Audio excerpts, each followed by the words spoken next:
कोई नमस्कार नहीं करूंगा। ये वीडियो लड़कों के लिए है और लड़कियों के लिए वीडियो कल आएगी, लेकिन तुम दोनों इस वीडियो को देख सकते हो। मैं तुम्हें आज आईना दिखाने जा रहा हूं। जो तुम बोलते हो ना कि मैं कितने घंटे पढ़ूं, कंसिस्टेंसी नहीं बन पा रही है, पढ़ने में मन नहीं लग रहा, तो तुम ये आईना देखोगे तुम्हारे साथ क्या होने वाला है। मान के चलते कि तुम आज से 1.5 साल बाद बीत गया, 2 साल बाद बीत गया, तुम्हारी नौकरी नहीं मिली।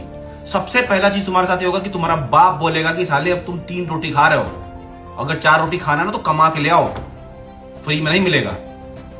ठीक है? तुम्हारे रिश्तेदार तुम्हारे मुंह पे थूक के जाएंगे, तुम्हारे बाबूजी के भी मुंह पे थूक के जाएंगे, तुम्हारे मुंह पे भी थूक के जाएंगे। माँ को इतने लोग गालियां सुनाएंगे, टॉन्ट मारेंगे, बड़वा बेटा के पढ़े भेजते रहनी पीछे बाहर ना, देख ली बहुत बढ़त हुआ, कुछ नहीं होगा। सेकंड सिनेरियो, सबसे पहले तो तुम्हारी शादी नहीं होगी, कोई बाप अपनी बेटी नहीं देगा तुमको, और देना भी नहीं चाहिए। क्यों देगा? तुम्हारे साथ जनरल बोगी में घूमने के लिए देगा? नहीं देगा।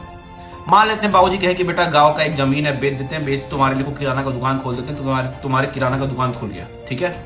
अब तुम्हारे पिताजी की जो इज्जत है उसके बेसिस पे कोई उनके दोस्त महेश रिश्तेदार में से कोई रिश्ता आएगा तुम्हारे लिए किसी लड़की से शादी होने के लिए, उस लड़की की शादी तुमसे हो जाएगी। जैसे तुम आज जर्नल में घूमते हो वैसे ही 2 साल बाद भी जर्नल में घूमोगे। तुम अपने बीवी बच्चों को लेके जर्नल में घूमोगे, और तुम्हारी बीवी को कोई यहां टच करेगा, कोई यहां टच करेगा, कोई यहां टच करेगा, तुम कुछ नहीं कर पाओगे।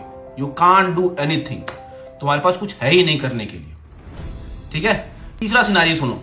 तुम जैसे सोचे हो ना 15 साल तक रोए हो ना साइकिल के लिए, वैसे तुम्हारा बच्चा भी रोएगा साइकिल के लिए कि यार पापा एक साइकिल दिला दो, लेकिन तुम नहीं दिला पाओगे क्योंकि आने वाला जो टाइम है ना वो हमारे लिए तो आसान था, लेकिन तुम्हारे लिए आसान नहीं होगा भाई।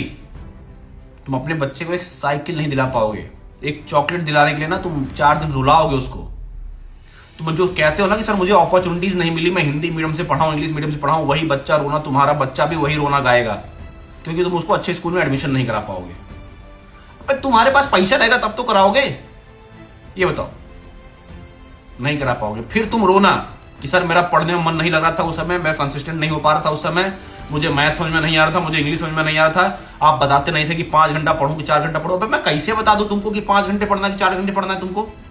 ये बताओ, कैसे बता दूं? भाई तुम्हारी इतनी क्षमता है, पढ़ो, निकालो एग्जाम को, जितना कर सकते हो करो, सब कुछ तो बता रहा हूं तुमको, तुम्हें बस करना है, फिर भी तुम नहीं कर पा रहे हो।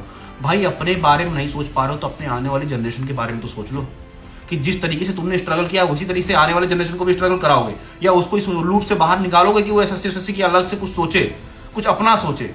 भाई आने वाली जिंदगी बहुत खतरनाक होने वाली है जिस हिसाब से दुनिया आगे बढ़ रही है। बाकी तुम्हारे हाथ में है, मैं तो बस तुमको आईना दिखा सकता हूँ। नमस्कार, जय हिंद।